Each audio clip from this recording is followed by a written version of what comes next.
لاہور سے کراچی جانے والی صبح کی فلائٹ تھی۔ مسافروں کی گہما گہمی سے جہاز کا کیبن گونج رہا تھا۔ ایئر ہوسٹس مصروف انداز میں سب کو اپنی نشستوں پر بٹھانے میں مدد کر رہی تھی۔ اسی ہجوم میں اچانک ایک بکھری ہوئی شخصیت اندر داخل ہوئی۔ عمر تقریباً 50 سال، سانولی رنگت پر تھکن کی لکیریں نمایاں تھیں، بال بکھرے ہوئے اور چہرے پر گہری اداسی جو اسے ہجوم کے بیچ بھی اکیلا بنا رہی تھی۔ اس نے ایک پرانا کوٹ پہنا ہوا تھا جس کے نیچے قمیض کا اوپر کا بٹن کھلا تھا۔ چہرہ پڑھا لکھا لگتا تھا مگر اس کی سماجی حیثیت سمجھنا مشکل تھی۔ وہ ہانپتا ہوا اپنی ٹکٹ دکھا کر کھڑکی والی سیٹ نمبر 17 پر بیٹھ گیا۔ اسے دیکھ کر ساتھ بیٹھی ایک جدید سوچ رکھنے والی خاتون نے نفرت سے ناک پر رومال رکھ لیا۔ اس کی آنکھوں کا انداز کہہ رہا تھا کیا یہ شخص واقعی اس فلائٹ کا مسافر ہے؟ ایک ایئر ہوسٹس عائشہ دور سے اسے غور سے دیکھ رہی تھی۔ شک بھری نظروں کے ساتھ قریب آئی اور بولی، معاف کیجیے گا سر، کیا میں آپ کا بورڈنگ پاس دوبارہ دیکھ سکتی ہوں؟ وہ شخص پرسکون انداز میں مسکرا کر بولا، جی ضرور لیجیے۔ عائشہ نے بورڈنگ پاس دیا اور مشکوک نظروں سے اس کے چہرے کی طرف دیکھا، پھر سر ہلا کر واپس چل دی۔ وہ شخص بغیر کچھ کہے کھڑکی کے باہر بادلوں کو دیکھنے لگا۔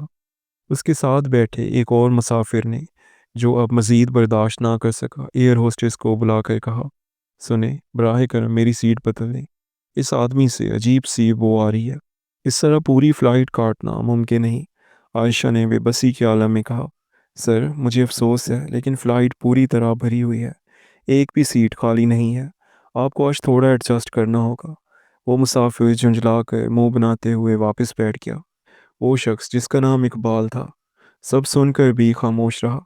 اس کی نظریں آسمان کی طرف جمی ہوئی تھیں۔ اتنے میں ساتھ والی سیٹ سے کسی نے زور سے پکارا، ارے اقبال تو یہاں؟ اقبال حیرت سے دیکھنے لگا، پہچانا نہیں؟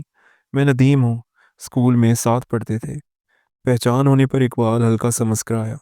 ندیم نے بات جاری رکھی، یار تو کالج کا ٹاپر تھا، ہر امتحان میں پہلے نمبر پر، اور آج دیکھ اپنی کیا حالت بنا لی ہے، ایسے عام کپڑوں میں اکانومی کلاس میں سفر کر رہا ہے، اور مجھے دیکھ ایک ملٹی نیشنل کمپنی کا سی او ہوں، لاکھوں کی تنخواہ لیتا ہوں ہر مہینے۔ اس کے الفاظ میں دوستی سے زیادہ غرور جھلک رہا تھا۔ اقبال نے پرسکون لہجے میں جواب دیا، یہ ایک لمبی کہانی ہے ندیم، وقت ملا تو ضرور بتاؤں گا۔ اس نے بیگ کھولا اور ایک پرانے فریم کا چشمہ نکالا۔ ہاتھوں میں ہلکی سی کپ کپاہٹ تھی لیکن آنکھوں کی نظر فولاد کی طرح مضبوط تھی۔ اسی وقت جہاز کو ہلکا سا جھٹکا لگا اور وہ نیچے کو جھک گیا۔ مسافروں میں گھبراہٹ پھیل گئی۔ ایئر ہوسٹس عائشہ نے اناؤنسمنٹ کی، محترم مسافروں، براہ کرم اپنی نشستوں پر بیٹھ کر سیٹ بیلٹ باندھ لیں، ہم ہلکے طوفانی جھٹکوں سے گزر رہے ہیں۔ گھبراہٹ کی کوئی ضرورت نہیں، سب کچھ کنٹرول میں ہے۔ لیکن صورتحال تیزی سے بگڑنے لگی۔ اچانک ایک زوردار جھٹکے سے پورا جہاز ہل گیا۔ مسافروں کی زبان پر دعائیں جاری ہو گئیں۔ اسی لمحے کیبن کا دروازہ کھلا اور عائشہ دوڑتی ہوئی باہر آئی۔ اس کا چہرہ خوف سے سفید ہو چکا تھا، ہونٹ کانپ رہے تھے۔ اس نے چیخ کر کہا، پلیز کیا آپ میں سے کوئی ڈاکٹر موجود ہے؟ بہت ضروری ہے۔ درمیانی عمر کے ایک شخص ڈاکٹر فہد فوراً کھڑے ہوئے اور بولے، جی میں ڈاکٹر ہوں۔ وہ تیزی سے کارپیٹ کی طرف بڑھے۔ کچھ ہی دیر بعد پریشان چہرے کے ساتھ واپس آئے اور بولے، پائلٹ کو اچانک سٹروک ہوا ہے، وہ بے ہوش ہیں اور جہاز اڑانے کے قابل نہیں رہے۔ کیبن میں سناٹا چھا گیا، باہر خوفناک طوفان اور اندر بیمار پائلٹ۔ معاون پائلٹ کیپٹن سلیم اکیلے صورتحال سے نمٹنے میں مشکل کا شکار تھے۔ عائشہ نے لرزتی آواز میں پھر اعلان کیا، کیا آپ میں سے کوئی ایسا ہے جو جہاز اڑا سکے؟ صورتحال بہت سنگین ہے۔ مسافروں کے چہرے خوف سے پتھر بن گئے۔ جب موت اتنی قریب لگے تو کوئی راستہ باقی نہیں رہتا۔ اسی وقت وہ خاموش اور اداس شخص اقبال نے ہاتھ اٹھایا۔ اس کی آنکھوں میں اب خود اعتمادی جھلک رہی تھی۔ ساتھ بیٹھا ندیم چیخ اٹھا، اقبال تو جہاز اڑائے گا؟ تو ہم سب کو مار ڈالے گا، کوئی اور ڈھونڈو۔ ندیم چیخا۔ باقی مسافر بھی گھبراہٹ میں احتجاج کرنے لگے، اس بھکاری جیسے آدمی کو جہاز چلانے دو گے؟ اس سے بہتر کوئی نہیں ملا۔ عائشہ نے جھجکتے ہوئے پوچھا، سر کیا آپ واقعی جہاز اڑا سکتے ہیں؟ اقبال نے پرسکون اور پرعزم نظروں سے جواب دیا، ہاں میں جانتا ہوں، آخری بار 10 سال پہلے اڑایا تھا، لیکن اب بھی کوشش کر سکتا ہوں۔ اس کی پرسکون آواز میں کچھ ایسا یقین تھا کہ سبھی خاموش ہو گئے۔ اندر سے کیپٹن سلیم کی آواز گونجی، اگر یہ تجربہ کار ہیں تو انہیں فوراً بھیجو، میں اکیلا نہیں سنبھال پا رہا۔ اقبال کھڑا ہوا، اس کی چال میں مضبوطی تھی، اس کے چلنے کے انداز میں اعتماد جھلک رہا تھا۔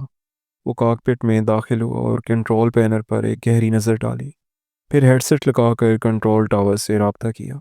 کراچی کنٹرول میں کیپٹن اقبال حسین بول رہا ہوں۔ عرف اقبال پائلٹ، ہمارا پائلٹ بیمار ہو گیا ہے، ایمرجنسی لینڈنگ کی اجازت چاہیے۔ کیپٹن اقبال کا نام سنتے ہی پائلٹ سلیم کی آنکھیں حیرت سے پھیل گئیں، کیونکہ یہ نام تو ایویشن کی دنیا میں ایک زندہ داستان تھا۔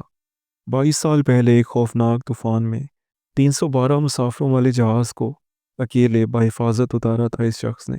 تب اس کی عمر محض 28 سال تھی، لیکن 10 سال پہلے ایک میکینیکل خرابی کی وجہ سے اسے معطل کر دیا گیا تھا۔ اس دن اس نے کہا تھا، میرا انتظار ختم ہوا۔ یہ خبر کیبن میں پھیلتے ہی وہ تمام لوگ جنہوں نے کچھ دیر پہلے اقبال کی توہین کی تھی شرمندگی سے سر جھکائے بیٹھے تھے۔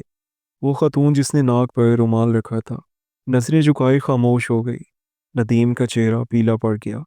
باہر طوفان اب بھی جاری تھا، لیکن کاکپٹ میں اقبال کے ہاتھ مہارت سے کام کر رہے تھے۔ اس کا ہر حکم بالکل درست اور بروقت تھا۔ کچھ ہی دیر بعد بغیر کسی جھٹکے کے جہاز نے رن وے کو چھوا۔ مسافروں نے سکھ کا سانس لیا۔ لینڈنگ کا احساس ہی نہ ہوا۔ سبھی نے کہا، یہ تو کمال کر دیا۔ جب اقبال باہر آیا تو اس کے چہرے پر ایک عجیب سی سکون بھری مسکراہٹ تھی۔ وہی مسافر جنہوں نے اسے فقیر سمجھا تھا اقدامت میں سر جھکائے کھڑے تھے۔ ندیم دوڑتا ہوا آیا اور بولا، بھائی تو واقعی اقبال پائلٹ ہے، آج بھی تو ہی ٹاپر ہے، میں ہار گیا تجھ سے۔ اقبال نے مسکرا کر کہا، ندیم یہ ہار جیت کی بات نہیں، میں نے بس اپنا اعتماد کھو دیا تھا جو آج واپس مل گیا۔ اسی دوران ایک ایئر لائنز افیسر جنید ہجوم کو چیرتا ہوا آگے آیا اور ادب سے سر جھکا کر بولا، سر ہم نے آپ کی فلائٹ پرفارمنس لائیو ٹریک کی ہے، ہمارا بورڈ آپ کو واپس لینا چاہتا ہے۔ اقبال نے آسمان کی طرف دیکھ کر پرسکون لہجے میں کہا، انہوں نے میری نوکری چھین لی تھی لیکن میرا حوصلہ نہیں چھین سکے۔ یہ سن کر بغیر کسی اعلان کے جہاز کے سبھی مسافر ایک ایک کر کے کھڑے ہو گئے۔ تالیوں اور احترام سے پورا کیبن گونج اٹھا۔ جو کچھ دیر پہلے طنز اور تزدید کا شکار تھا، وہی شخص آج کا اصل ہیرو بن گیا۔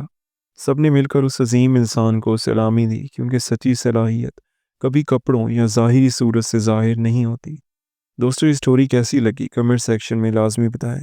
اگر آپ کو یہ سٹوری اچھی لگی ہو تو ویڈیو کو لائک ضرور کریں۔ چینل پر نئے ہیں تو ہمارے اس چینل شایان سٹوریز کو سبسکرائب کر دیں۔ ملتے ہیں کل ایک نئی اور انٹرسٹنگ سٹوری کے ساتھ، تب تک کے لیے اللہ حافظ۔